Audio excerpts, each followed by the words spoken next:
அனைவருக்கும் வணக்கம். அம்மையப்பன் ராஜநாடி ஜோதிடம் மூலம் மீண்டும் உங்களை சந்திப்பதில் பெரும் மகிழ்ச்சி. ஜோதிடம் பற்றிய கருத்துக்களை பகிர்ந்து வருகிறோம். அந்த வகையில் இன்று நாம் காண இருப்பது பெரும்பாலும் அனைவராலும் கேட்கப்பட்ட, எதிர்பார்க்கப்பட்ட வீடு மனை யோகம். பார்ப்போம்.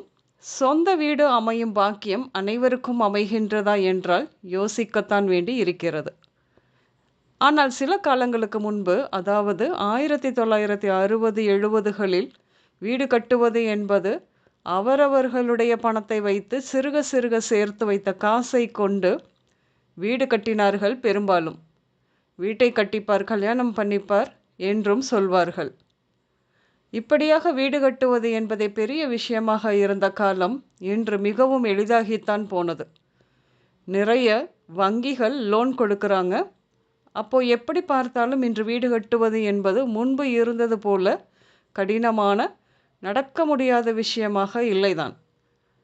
சொந்த வீட்டின் தேவை ஒரு பக்கம் இருந்தாலும் சமூகத்தில் ஒரு மனிதனின் அந்தஸ்தை உயர்த்தும் காரணிகளில் ஒன்று சொந்த வீடு என்றாகிவிட்டது காலம்.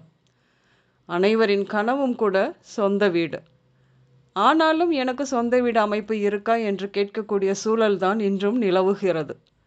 வீடு கட்ட முடியுமா என்ற கேள்வி ஒருபுறம் இருக்க, நான் வீடு கட்ட ஆரம்பித்தால் சீக்கிரம் முடியுமா, கட்டி முடியுமா என்றும் தோன்றத்தான் செய்கிறது. வீடு கட்ட முடியுமா, அப்படி வீடு கட்டினா முடியுமா என்றாகிவிட்டது காலம்.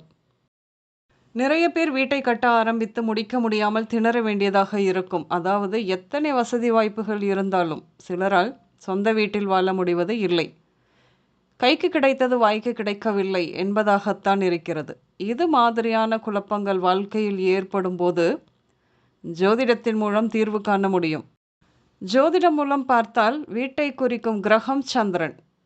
அதாவது சந்திரன் இந்த ராசிகளில், அதாவது மேஷம், மிதுனம், சிம்மம், துலாம், தனுசு, கும்பம், இந்த ராசிகளில் சந்திரன் இருக்க அந்த ஜாதகர் சொந்த வீட்டில் வாழும் அமைப்பு உண்டு.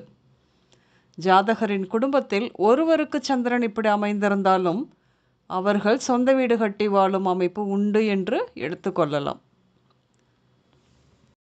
விரிவாக பார்ப்போம். ஒரு குடும்பத்தில் கணவன், மனைவி மற்றும் மகள் இப்படியாக இருக்க, அதில் கணவன் மனைவி இருவருக்குமே மேற்சொன்ன கட்டத்தில் சந்திரன் இல்லை. ஆனால் மகளுக்கு இருக்கிறது என்றால் நிச்சயம் நீங்கள் வீடு கட்டி வாழ முடியும். ஆனால் எதுவரை? மகள் திருமணம் ஆகி புகுந்த வீட்டிற்கு செல்லும் வரை. அதற்கு பிறகு அந்த வீடு வாடகைக்கு விடவோ அல்லது விற்கப்படவோ இப்படியாகத்தான் இருக்கும். சரி, நீங்கள் சொல்வதுபடி என்னுடைய ஜாதகத்தில் வீடு கட்டு அமைப்பும் இருக்கு. எப்போ சொந்த வீடு கட்டுவேன் அல்லது சொந்த வீடு வாங்குவேன் என்றால், உங்கள் பிறப்பு ஜாதகத்தில் நாம் மேலே பார்த்த அமைப்பில் இருக்கும் சந்திரனை கோச்சாரத்தில் குரு அல்லது சனி திரிகோணத்தில் இணையும் பொழுது கண்டிப்பாக நடக்கும். அதுபோல வீடு இந்த திசையில்தான் அமையும் என்ற அமைவு யாருக்கு என்று பார்ப்போம். மேஷத்தில் சந்திரன் இருக்கிறது என்று எடுத்துக்கொண்டோமானால், மேஷத்தில் சந்திரன் இருக்க வீடு அமைப்பு கிழக்கு திசையாக அமையும்.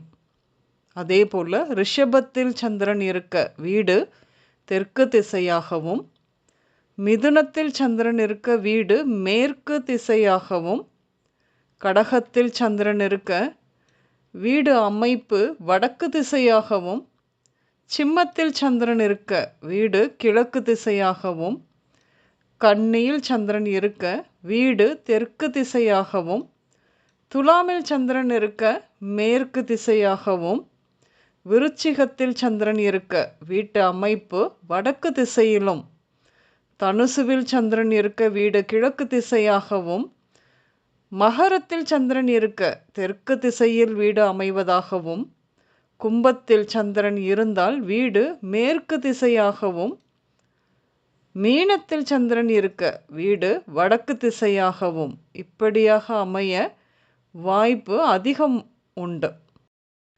இப்படியாக ஜாதகத்தில் சந்திரன் அமர்ந்த நிலை கொண்டு அமையப்போகும் அல்லது அமைந்த வீடு இந்த திசையில்தான் இருக்க முடியும் என்று கணிக்க முடியும். அதே போல் அப்படி அமைய இருக்கும் வீடு இந்த இடத்திற்கு அருகே, அதாவது உதாரணமாக நீர்நிலை, நீர்த்தொட்டி, மார்க்கெட், ஸ்கூல் இதற்கு அருகில் அமைய வாய்ப்பு உண்டு என்று எந்த அமைப்பில் இருக்கும் என்பதை எளிதில் கணிக்க முடியும். மீண்டும் பேசுவோம். நான் உங்கள் ராஜநாடி ஜோதிடர் சுசீலா பூதத்தான், அம்மையப்பன் ராஜநாடி ஜோதிடம், கோவை. நன்றி, வணக்கம்.